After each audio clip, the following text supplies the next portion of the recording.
All right. Hello, everyone. Welcome to Skype a Scientist Live. Today, we are going to be learning all about what it's like to be a veterinarian for some large animals. So I hope you've brought your curiosity with you. We are super excited today to have Sabo with us.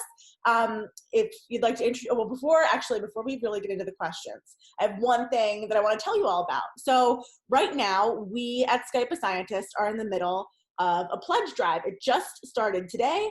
And so what we're doing is for every 10 classrooms that we have matched with a scientist in the United States, we have one bubble on our map. So you can see in this picture here, each of these bubbles represents 10 classrooms that we matched with a scientist in the year 2020. And so people have already been donating today to fill in these bubbles. If you can, go to paypal.me/SkypeAScientist. And in the memo section of that donation, you can put in what state you'd like to have bubbles filled. We're breaking it up in the United States into teams this year. I'm representing team Mid-Atlantic because I'm in Philadelphia. And so if you can help support our program, this is our biggest fundraiser for the year to help keep our program going. So if you can do that, that would be super awesome. If not, don't worry about it. We know it's been a pretty tight year for a lot of people, so don't stress out about it.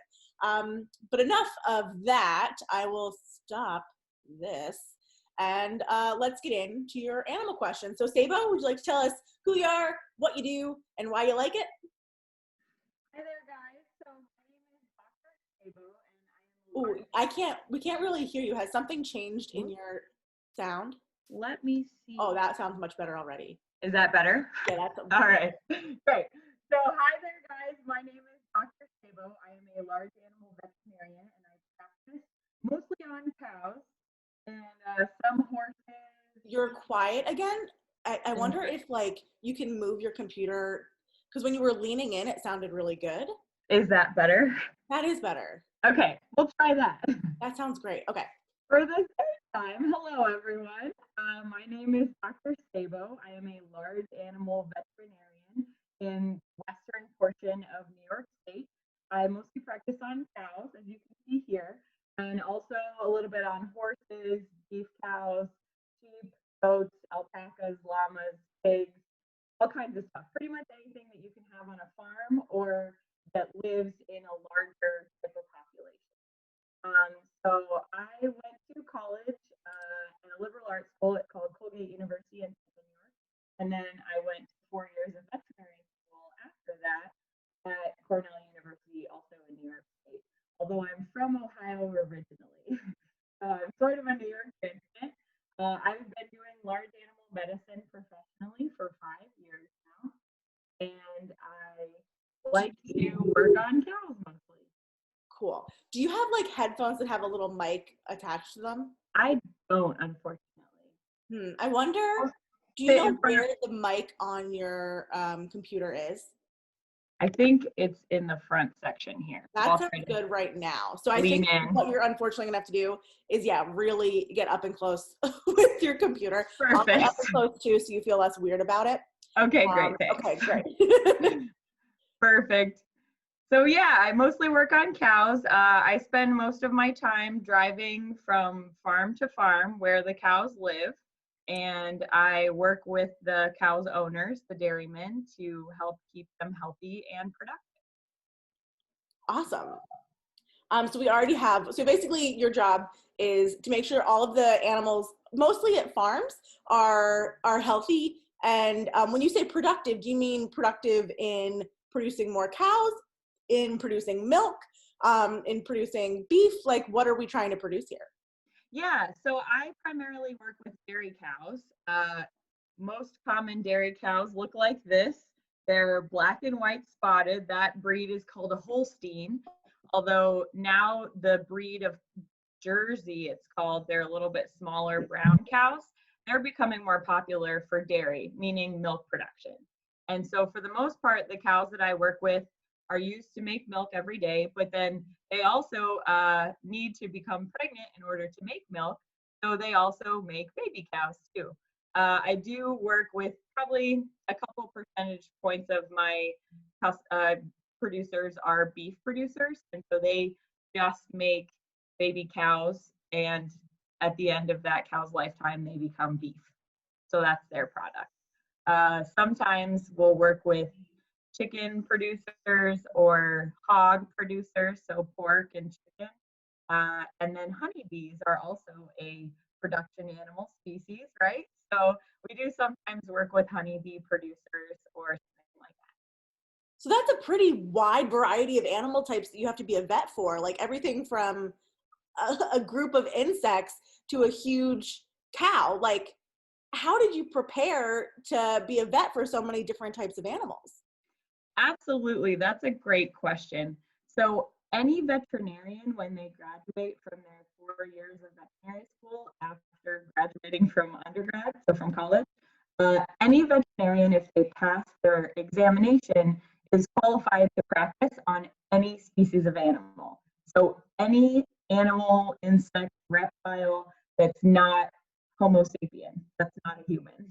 And so legally, I could turn around and go work on an elephant tomorrow, and that would be fine. However, a lot of us have different species that we are more comfortable with. And so I choose to work on this large animal species that I'm most comfortable with. But I have a friend actually who he works at the local zoo as well. So he works with me on cows most of the time, and then he might go help out with a giraffe on the weekend. Cool.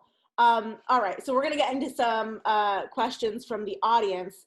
All right, so Samantha, what is your favorite animal to work with, and how did you get started working with that animal? Yeah, so I obviously really like cows. When I was a young kid, I sort of went through different phases of liking different animals. So when I was like 3 years old, I loved cats, and then wolves, and then dogs, and then manatees, and then horses, and finally we ended on cows, at least for now. So who knows what phase I might go through in the future. But for now, I really like working with cows. I like how big they are. I like how social they are, and I like how physically and mentally challenging it is to work with them. Awesome. The next question's from Cameron. Do animals come to your office, or do you go to each animal's home? For me, I get calls at my office, and then I drive to where that animal is located. Most of the time it's on a farm, but sometimes people just have animals in their backyards, and so I work on them there. I did actually have one poor horse that was feeling so badly that the owners brought it into their living room. So I did one time work on a horse in a living room, but for the most part, it's on the farm. Some large animal veterinarians, especially out west, where some of the farms don't have a lot of facilities, will have what we call a haul-in facility, where an owner might put their animals on a trailer and bring them to the practice, and then the vets work on them there. But I work on them at their houses. At their house. Sounds good. And keep leaning in. The next question is, can Miss Goldman's class from Pawtucket, Rhode Island get a shout out? Our class motto is go for the gold, if you're able to add that in. Big time shout out, Miss Goldman from Pawtucket. Rhode Island is a beautiful state. I used to live near there. Anyway, Gavin Myers, do you have to get a different veterinary degree for being a vet at a zoo specifically, or any other like certificate to work at a zoo? Or is it, like you said before, like one vet degree rules them all? That's a great distinction. So in human medicine, you go through your 4 years of medical school, and then human medical doctors have to do continuing training after that to be able to practice in some sort of specialty. As a veterinarian, I have the choice to do a specialized internship or residency if I chose to, but you also don't have to. So I am just a DVM, which is Doctor of Veterinary Medicine. And so anyone can use that to practice on anything, but you can also choose to specialize. And a lot of folks who say work at zoos do have continued special training either in exotics or in internal medicine or something like that. And I could also choose to pursue a residency in very productive medicine if I wanted to, but you do not get paid anymore for doing that. So I have not. Sounds good. If you don't get paid more, yeah, I would say what's the point, but education is valuable. But still, yeah, if it works without it, it works. Jonah would like to know, are you a vegetarian? I am absolutely not a vegetarian, and that's an interesting question. I did not want to become a veterinarian when I was younger because I was actually family friends with veterinarians, and I knew that being a veterinarian involved sometimes having to make tough decisions about animals. And so when I was a lot younger, I didn't think I could make those tough decisions, but then I did actually start hunting as a means of population control. And that's why I am a large animal veterinarian because I am concerned with keeping populations of animals healthy. Awesome. So could you tell us a little bit more about why hunting seems maybe like it's not good for animals, but actually is super healthy for their populations? Because that's really counterintuitive for a lot of people.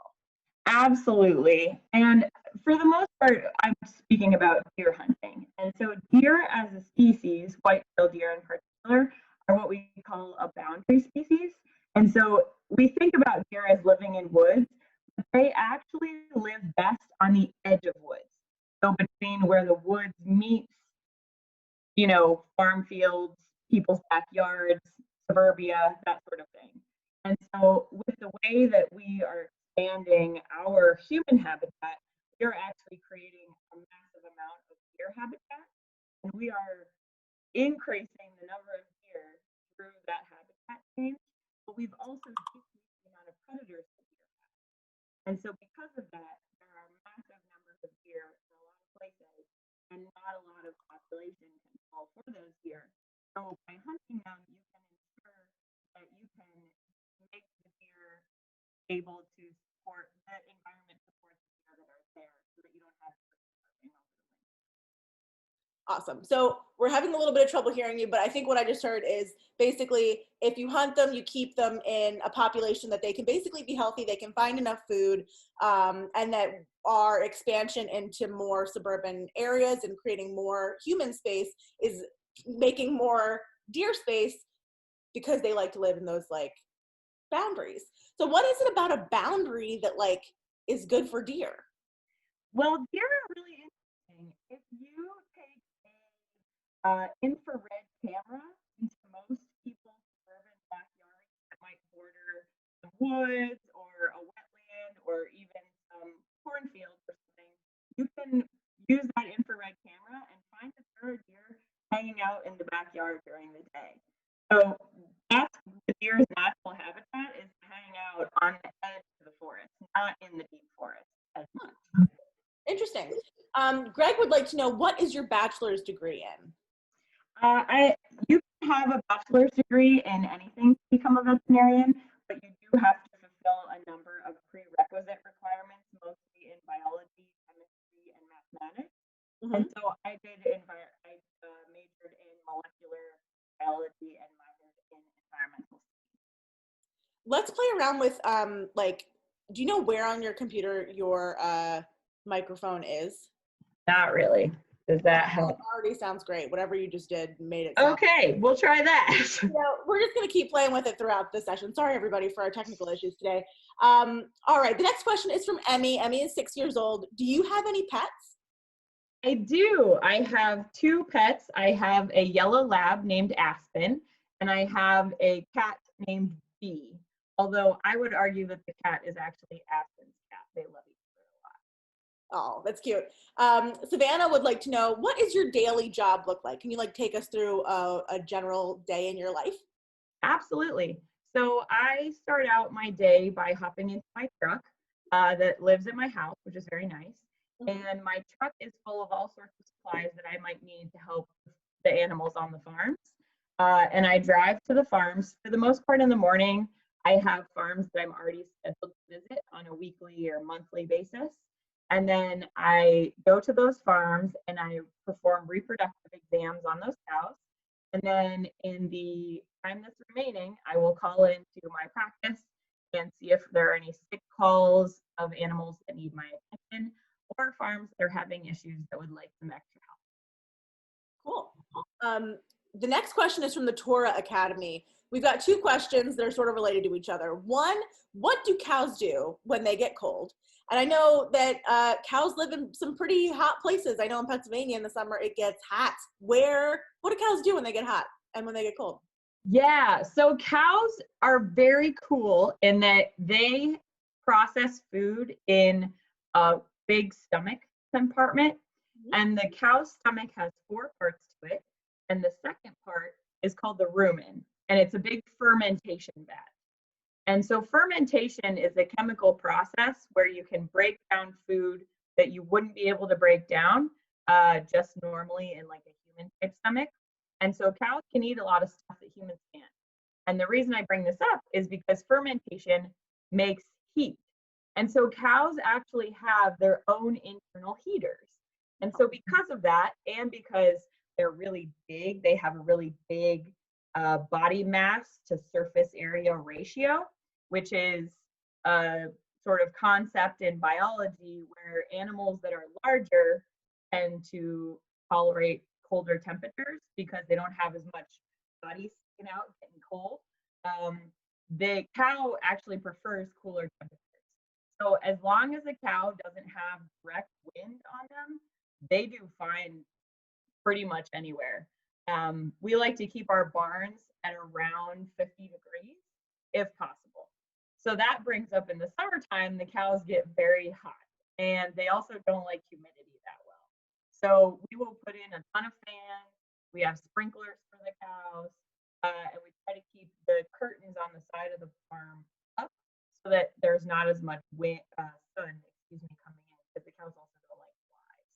So we do a lot to try to control the environment to keep them comfortable, but not so much that they're not feeling like they are acting like a normal cow. Right. Cool. Interesting. Brielle would like to know, what's the biggest animal that you've ever worked with? Oh, I have a farm who has a number of cows that are very big. And they actually named the oldest cow Shaq after Shaquille O'Neal, because she's like 6 foot. She's huge. I actually had to do a surgery on one of her daughters the other week. And so we decided to do the surgery in a different way so that I could reach all the body parts that I needed to, because she's so big. Wow. But just big cows, pretty much. Some horses, I do work on Belgian horses, which are like the Budweiser horses. They can also be very large. Yeah, no kidding. For anyone who doesn't know what Budweiser is in the crowd, the Clydesdales are the ones that kind of look like they've got like floofy feet. Like they're just the biggest horses I've ever seen. They're unbelievable. Yeah, their hooves are like the size of dinner plates. So big, like borderline scary. They're so big. Jenilyn wants to know, don't cows have 2 tummies? No, so they actually, technically from a veterinary perspective, they have 1 stomach, but it has 4 compartments. And the name of those compartments, here's quiz time for anyone in animal science school, is the reticulum, the rumen, the omasum, and the abomasum. Sounds good. The next question is, how many baby animals have you delivered? So interestingly, a lot of the farms, when they're having calves or foals, for the most part, we train the farmers to know how to deal with those. So I don't help with normal calvings or foalings or kiddings or lambings. Kidding is when a goat has a baby. We call it a kid, not a human. And so I usually don't help out with the normal ones. I get called for the bad ones. Oh, no. And so I would say that I help out with probably 2 to 3 births a week. The less, the better, as far as I'm concerned, because usually they don't call me and people don't get involved if things are going normally. Good. Sounds cool. Isabella would like to know, is vet school difficult, and how do you prepare for going to vet school?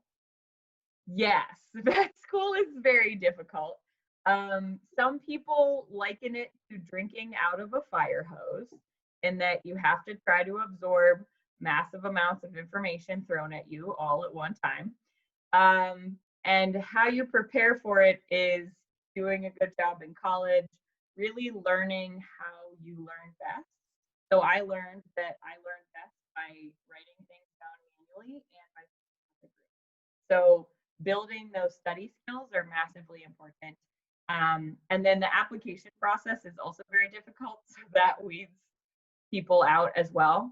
And if you're interested in applying to veterinary school, it's different than human medical school in that you need to have a massive amount of veterinary shadowing hours and animal contact hours. So not necessarily with a vet, but hanging out with animals, because they want to know that you are serious and you understand the challenges of the profession, because there are a fair number of challenges.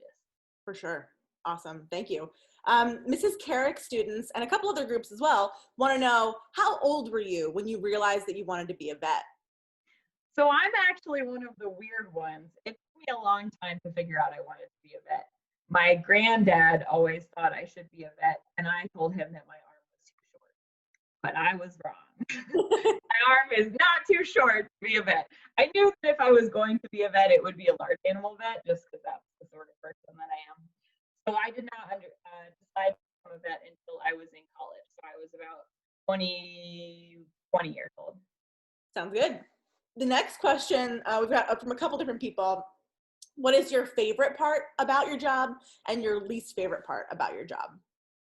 My favorite part about my job is when I can educate a producer in a way that they change their behavior and make life better for all the animals that they take care of.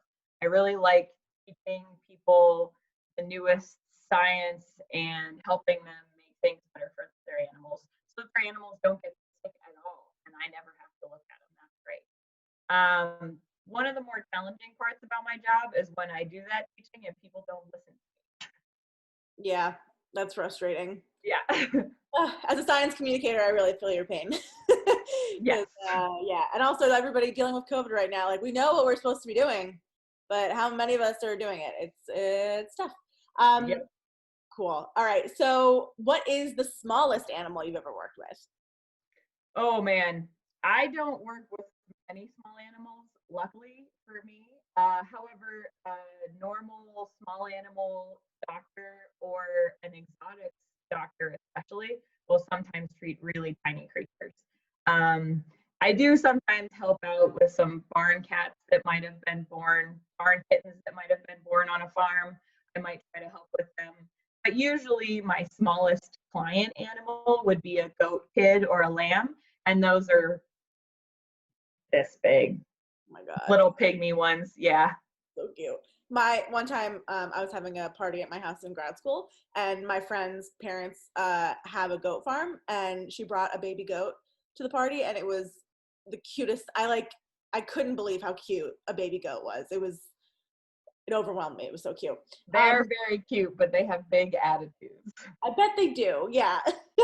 That's super cool. The next question is, how do you put animals under anesthesia? This is from our very loyal listener, Gavin. Is it a blow dart by hand with a shot? How do you do it? So my clinic has made a point not to purchase a dart gun because we do not want to have to be called out and stand around for 4 hours when we try to dart something. So we put the onus on the owner to say, if we're going to look at your animal, you have to have it in some sort of corral or pen so that we can get our hands on them somehow. Unfortunately, just because a cow will let you pet them does not mean a cow will let me examine them. Right. So we don't do any of that. Sorry, I was getting distracted by that blow dart question. What was the first part? How do you put them under anesthesia? Oh, anesthesia, that's right. Okay, so for small animal medicine, for the most part, we use gas anesthesia for animals. And so that's where they are pre-medicated with an IV drug, and then that animal is actually fully anesthetized. On the large animal side, you guys know when you go to sleep and you lay on your arm and your arm goes numb after a while? So in large animal medicine, if you lay an animal down in full anesthesia, their entire body goes numb because they weigh so much. There's nothing protecting them from that. And so we try not to fully anesthetize large animals. Some people will fully anesthetize horses, but in order to do that, you have to have a stall that's completely padded. And then you have to be able to go in there, and when the horse is recovering from anesthesia, people get a little loopy. You guys might have seen those funny videos on YouTube of people recovering from surgery. Animals are the same way, and so they can even break legs. They can injure themselves more coming out of anesthesia because we have no way of telling them, hey, sit still, calm down. So we try to not put animals under general anesthesia. When I'm doing surgery, I do essentially what they would do to a human who has their whip out. I block the area so they don't feel any pain. I give them a bunch of pain medications, and then I use just sedation. Sounds good. Cool. We've got an excellent question from Brielle. If dinosaurs were still alive, would they fall under your care? Yes. Well, not mine. Well, maybe mine. Maybe I would be a dinosaur specialist if they were still around and I would know a lot more about reptiles. But I know almost nothing about reptiles besides just the normal veterinary school stuff. So I think based on my current knowledge, I would refer them to an exotic specialist. Awesome. Lisa says, are we going to see any animals today? And I think the answer is no, but can you show us your cool gadget that you brought with you today? Yeah, for sure. Well, I can, Aspen, come here. Whoop. I can at least show you my pets here. I can show you a bearded dragon that I have in the room. What's that? I have a bearded dragon in the room. I can show you that. Unfortunately, I can't show you guys any cows because most of the farms don't have Wi-Fi, so that would not work very well for this day. But let's see if I can show you some dogs. Not as exciting. Oops. There we go. Does that still work for sound? Still works for sound. So far, so good.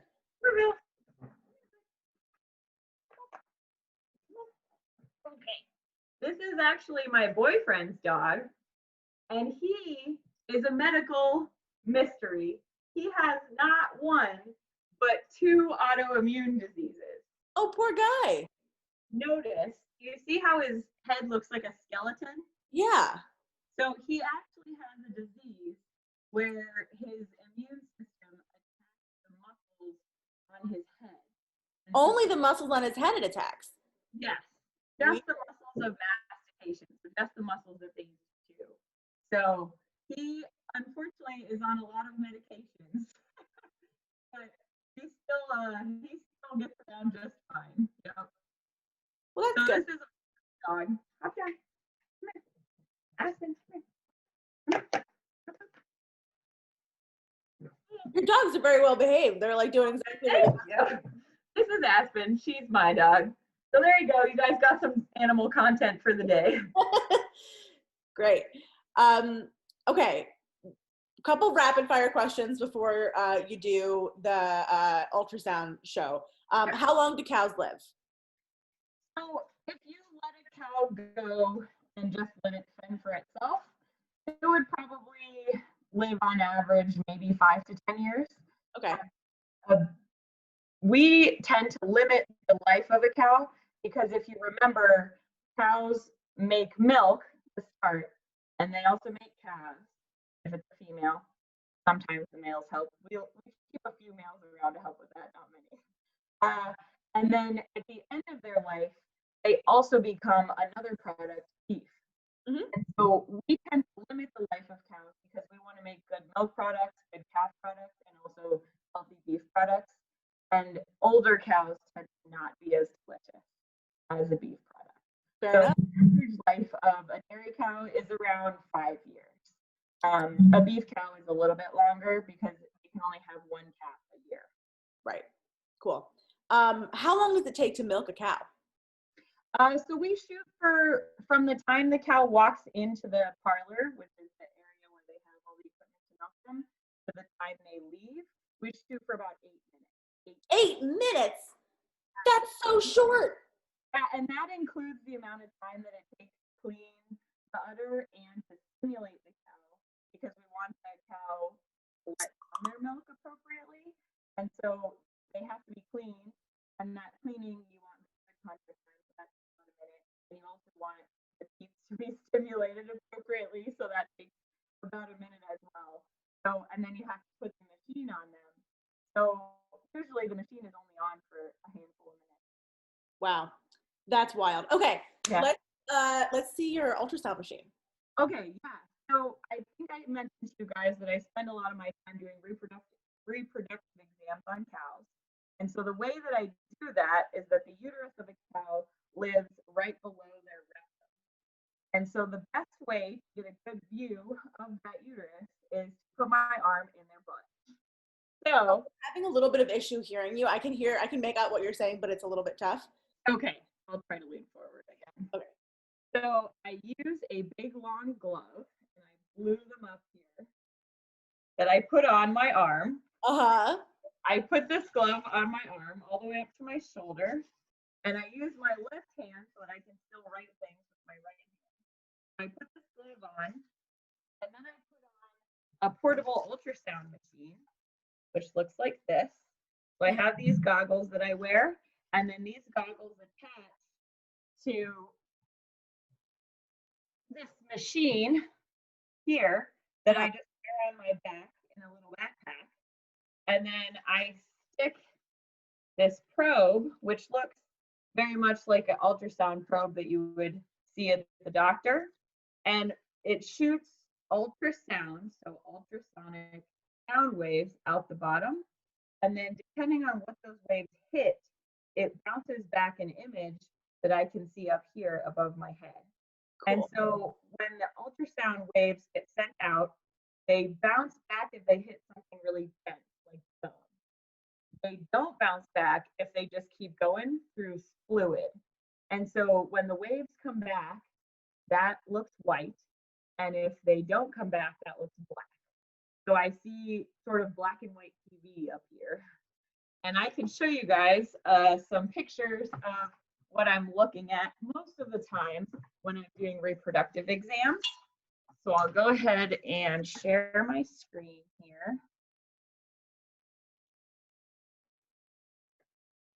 And so this is pictures of what these pregnancies might look like.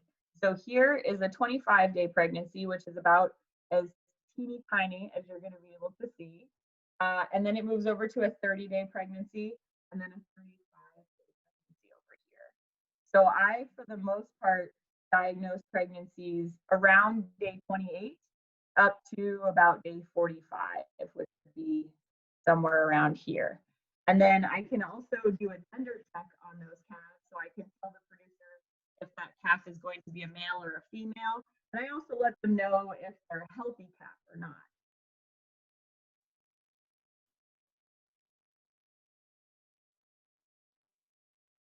That's so cool. There we go. I'll see if I can unshare now. There we go. Okay. Okay. Is it back or is it splitting? We can see it. Okay. There we go.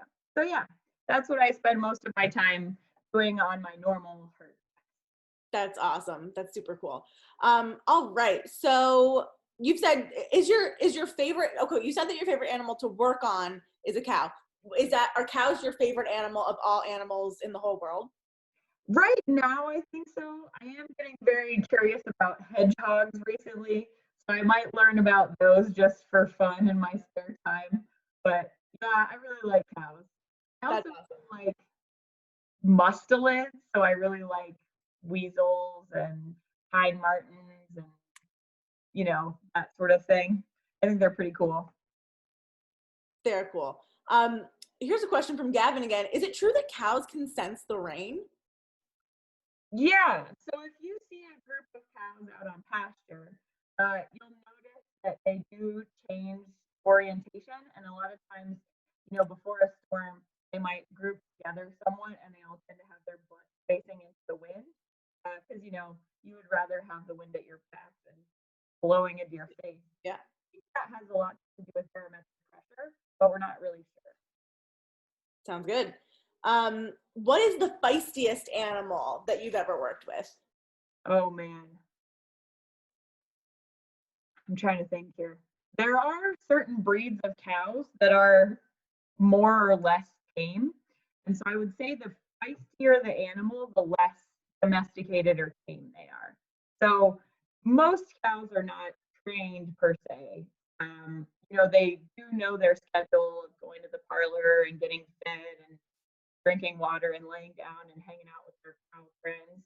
But I wouldn't say they're tame necessarily. And there are definitely some types of beef cows, especially, that are pretty not tame. So there are actually two species of cows. We have Bos taurus and Bos indicus. And Bos indicus is more the cow that has the big hump on their withers, we call it, like at the base of their neck. And they can sometimes have long, floppy ears. They're like cows you might see in India or in South America. And they, interestingly, are less domesticated. They tend to be a little wilder, and they also are more heat tolerant. So they do better in the central portion of the globe, where it's hotter. They can dump heat out of their ears and stuff, but they tend to be real feisty. And I used to work at a bull stud, which is where they raise bulls and they collect semen from those bulls to inseminate cows with. And they sometimes I had to work with those bulls, and it was a rule that you always went into the pen with two people at least, and the bull was always restrained in two ways because they could kill you. Wow, that sounds pretty exciting. Yeah. That's super cool. Let's see. So a bunch of people have asked, like, other than mammals, do you ever work with reptiles or any other non-mammals? In New York, we don't really have any reptile farms per se. I do a little bit of honeybee stuff. Sometimes people will have flocks of something that they want to ask me about. So I had a friend who recently started a duck farm. So he had some questions for me, but for the most part, working on mammals. Cool. Can you tell, or how can you tell whether a calf is healthy or not while it's in the womb? Yeah, so I look at ultrasound images of baby calves minimum 3 hours a day. You just get used to it. I interestingly, when I was interviewing for this job, one of my bosses, I was riding around with him. He's a very accomplished veterinarian. And we were on a farm, and they had a calf that was born that had a cleft palate. And they said, "Hey, Jack, we want to show you this calf with a cleft palate, which is where the top of their mouth doesn't develop appropriately." And they said, "Doc, when you ultrasound this cow, you told us that there was something wrong with the calf." And we got back into the truck later, and I asked him, "How the heck did you find on ultrasound that that calf had something wrong?" And he said, "I don't know." So it's just kind of a feel you develop after doing it for a long time. That's cool. That's super cool. Okay, I don't understand this question, but I'm hoping that you will. How many displaced abomasums do you do a week on average, and what the heck is that? Okay, so if we shorten it out, so the shortening we use is DA, and it's for displaced abomasum. And you might remember the abomasum is the fourth stomach chamber. Oh, right. It's the stomach that's the most similar to a human stomach or a dog's stomach. It's acidic. It does most of the, squishy type of digestion.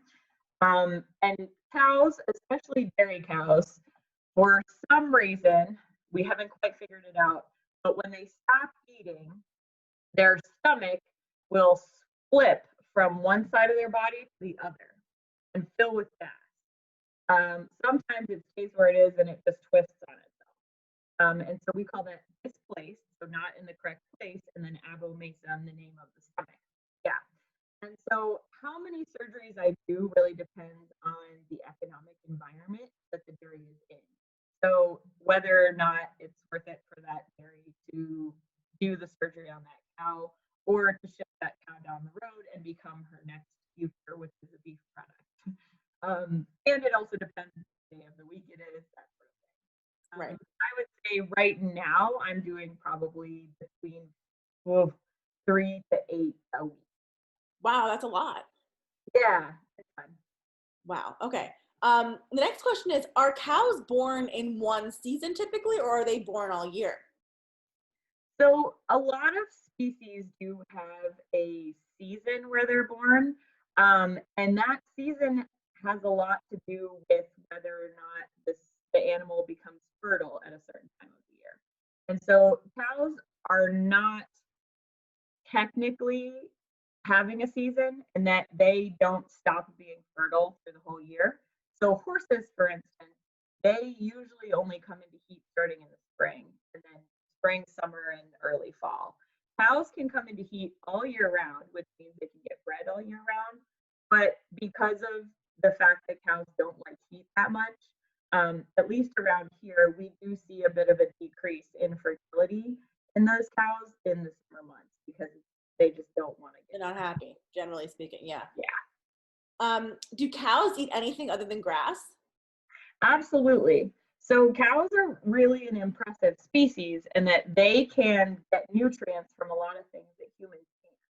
And so a lot of the cow feed that we feed cows, we could never eat ourselves because it would just come out the other end and we would have not gained any calories from it, right? So because of that rumen, they can really digest a lot of different things. And so most cows who are in a production situation, we feed them things that may give them a balanced diet and that they can eat and be really productive. So they're sort of on a really like high intensity athlete type of diet. We really try to, there's people who are dairy nutritionists and beef nutritionists who spend their whole career making sure that those cows eat exactly what they need. So they don't have any they don't get any cheeseburgers. So the cows, they, for the most part on the farms around here, their two big things that they eat are grass or hay, but that hay has been fermented a little bit already, so it's already kind of broken down. So it's easier for the cows to get energy out of. And then corn silage, so that's corn plus the stalk and the leaves, that's also been fermented already. And then we add into that a grain mix, which is full of vitamins, minerals, fats, proteins, all kinds of stuff to help keep them tip-top shape. Because a good producing cow runs the equivalent of a metabolic marathon every day. Whoa. Yeah, they are really pushing it, those ladies. And so we really have to make sure that their feed is extremely healthy or else they do have health problems. Right.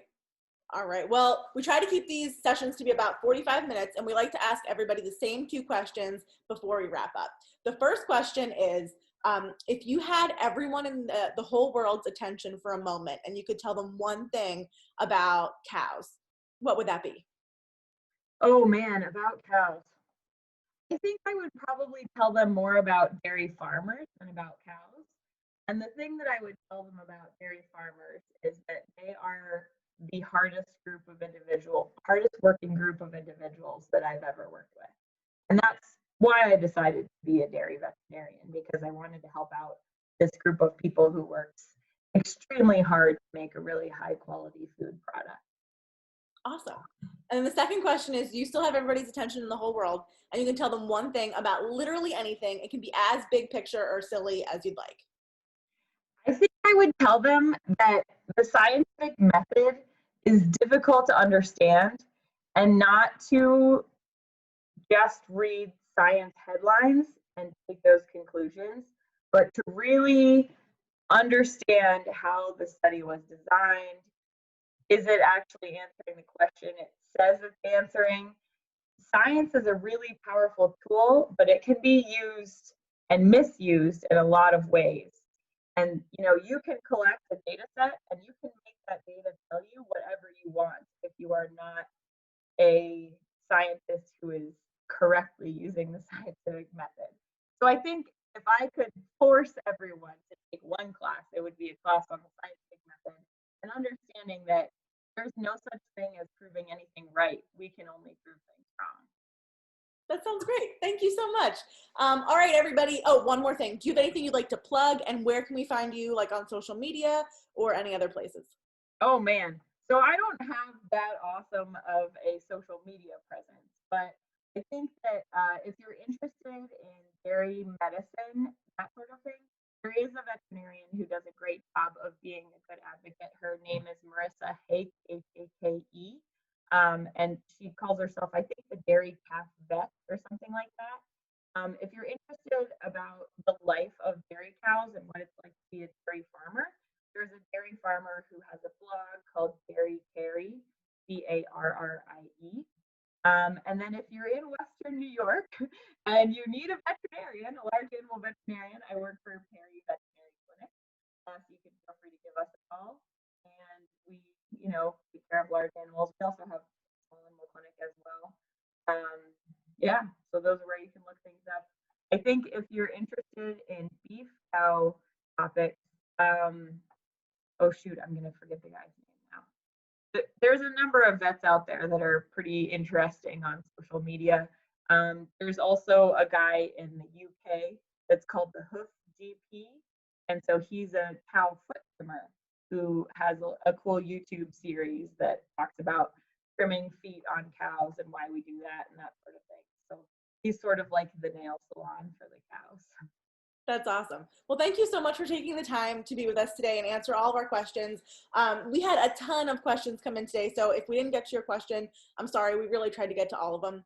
And Sarah, thank you so much for signing. If people would like, I can try to type out some answers for them. So if you have a question that you would like answered that we didn't get to, I'm not sure if maybe you can email them to me and I can then email back and we can figure something out. Yeah, sure. Let's type your email address into the Q&A. Yeah. I'll just put it under gestation period. What is your email? dr.emsabo@gmail. All right.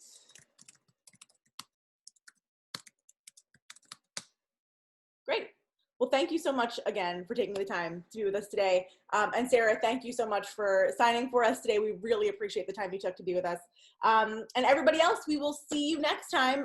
The next group of sessions are all going to be about antibiotic resistance. We've got 2 scientists that will be talking to us. You can always check up on our schedule at skypeascientist.com. Click the events tab, and then you'll be able to see everything we have going on for the rest of the year. And if you have anything that you really, really want to see in our schedule for 2021, go ahead and send us an email at skypeascientist@gmail.com, and we can schedule a session in what you're interested in. All right, thank you again for being here today, and we'll see you next time. Bye. Bye, guys. Thanks for the questions.